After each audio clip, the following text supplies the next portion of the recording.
విశ్వ ఆటల వేదిక కార్యక్రమం అద్భుతం. యువకుల్లో విద్యార్థుల్లో క్రీడాశక్తికి ఇది సోపానం. రామాయపేట సర్కిల్ ఇన్స్పెక్టర్ రాజా వెంకట్ గౌడ్ ఘనంగా ప్రపంచ క్రీడా ఒలింపిక్ దినోత్సవం, హాకీ, ఆర్చరీ, ఫుట్బాల్, షటిల్ పోటీల నిర్వహణ ప్రజల ఆరోగ్యానికి, మానసిక ఉల్లాసానికి క్రీడలే ప్రధానం. యువజ్యోతి కోఆర్డినేటర్ సత్యనారాయణ మాట్లాడారు.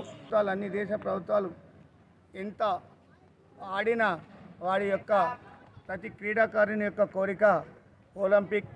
అదే క్రీడాకారుల కురుక్షేత్రంలో మరి తాను ఒక గెలవాలని ఆశిస్తాడు. అందుకే ఇది 1896లో స్టార్ట్ అయ్యి అంతకుముందు క్రీస్తు పూర్వం గ్రీకు ఒలింపియాలో జరిగిన ఈ క్రీడల వేదిక మరి ఒలింపిక్. దీన్ని కొనసాగిస్తూ ఇప్పటి వరకు కూడా అన్ని దేశాలు మనం పాల్గొనాలని చూస్తున్నాం, పాల్గొంటున్నారు కూడా అనేక మంది.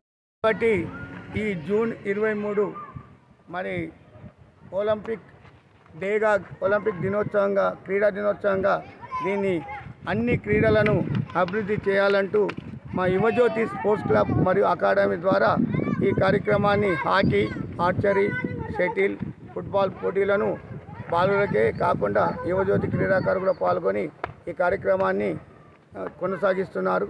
మరి ఇది స్ఫూర్తి కావాలని కోరుకుంటూ అందరికీ జై హింద్.